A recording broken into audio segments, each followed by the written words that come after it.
This is the Mistress Carrie Situation Report for August 5th, 2024. Your daily music headlines, industry info, and everything rock.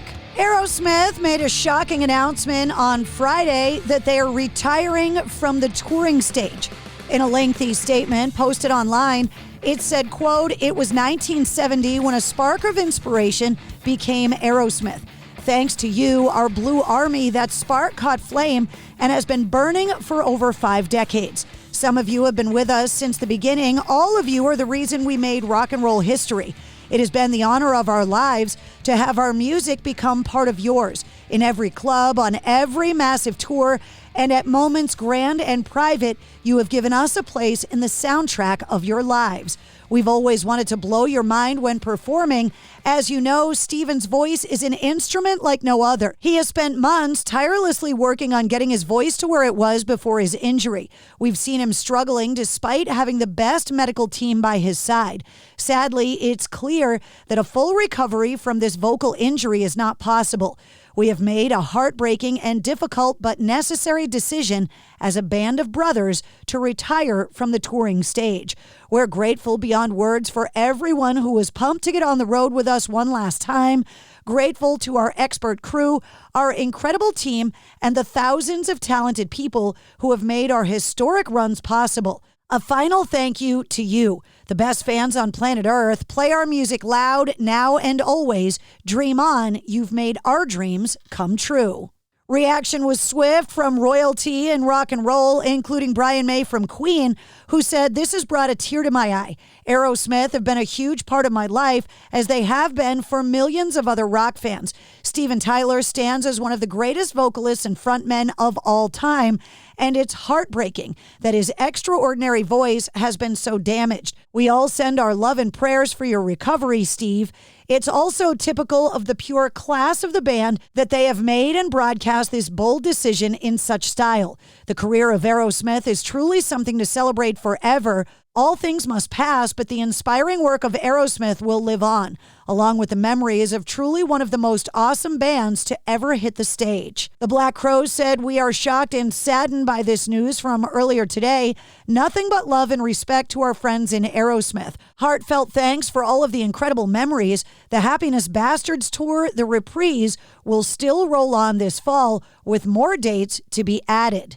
Slash also taken to social media, saying, "Just wanted to take a moment to thank Aerosmith for everything. Without this band, none of this would have been possible." Puddle of Mudd frontman Wes Scantlin was booked at a local jail last Wednesday on an outstanding warrant and for resisting arrest, stemming from an incident in which he allegedly refused to get out of his car and was subsequently pepperballed by SWAT teams. According to TMZ, he was pulled over in his black Hummer H2 in Burbank, California for a traffic stop. When officers found out that the rocker had an outstanding warrant for possession of a weapon at an airport, they asked him to get out of the car. He apparently refused to exit the vehicle, at which point a crisis negotiator was called.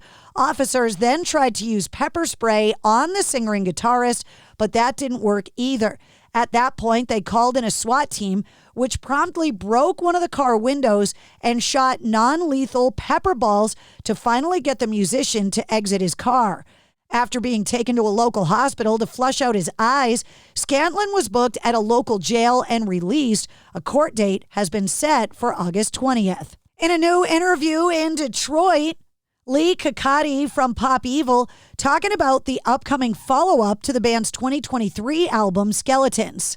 Saying, quote, "Yeah, there's a lot of new stuff. We're at the cool stage where we have enough for an album easily, but we're really trying to be picky. Making albums now personally is such a blessing, and it's something that may not be around much longer. So if we're going to do it, we want it to be big, whatever that means to us. And so big doesn't have to mean necessarily a number one.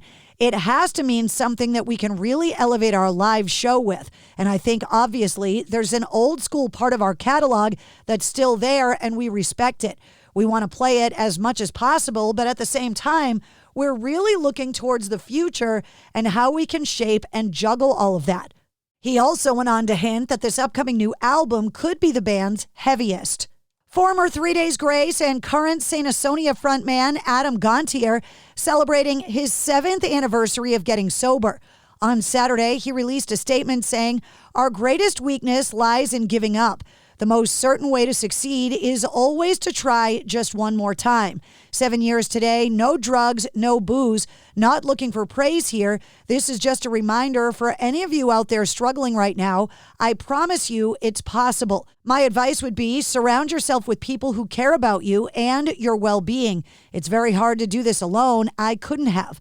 Without my wife and without the kids, I wouldn't be where I am. I love you guys so much." Congratulations to Shinedown, who not only are celebrating their 23rd #1 song, but also a symptom of being human is the first song by a band or solo artist to chart in the top 10 in 3 major media-based charts: active rock, alternative rock, and adult contemporary. Brent Smith saying radio has always been the heartbeat of our band. We owe an immense debt of gratitude to the stations that have championed us. This milestone is a testament to the unwavering support from our fans and their beloved radio stations, which have been pivotal in our journey and growth since day one. The Wacken Open Air Festival 2025 has announced the lineup. The festival, set to take place July 30th to August 2nd in Wacken, Germany, has already announced 34 bands for next year's festival, including Machine Head, Papa Roach, Gojira, Apocalyptica, Saxon, Within Temptation, Ministry, Clawfinger, August Burns Red, and many more. And Taylor Swift has expressed her deep sorrow and dismay following a deadly knife attack that took place at a children's dance class centered around her music. The attack took place in Southport, England, last Monday, July 30th, and left 3 people dead and several more injured. Saying online, "The horror of yesterday's attack in Southport is washing over me continuously, and I'm just completely in shock. The loss of life and innocence and the horrendous trauma inflicted on everyone who was there, the families and the first responders. These were just little kids at a dance class, and I am at a complete loss for how to ever convey my sympathies to these families." Aspiring wrestler Jelly Roll returned to the WWE over the weekend at the SummerSlam event in Cleveland, where he doled out some punishment with a folding chair. He stepped into the ring during a standoff that pitted Miz and R-Truth against Austin Theory and Grayson Waller. Jelly Roll chose to align with the former, picking up a folding chair and delivering it to the backs of the latter. To put an exclamation point on the evening, Jelly Roll then grabbed a dazed Theory by the neck and lifted him up and sent him back down to the mat, saying, quote, "Crazy, I lived a childhood dream tonight in the craziest way I ever lived it. Man, wow. Thank you to the WWE for everything. What a night," he said. "Absolute madness, unreal, butter biscuit bombs, baby."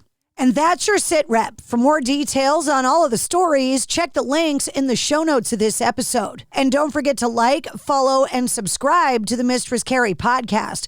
New full-length episodes come out every Wednesday. Episode 217 featuring Slash is available now.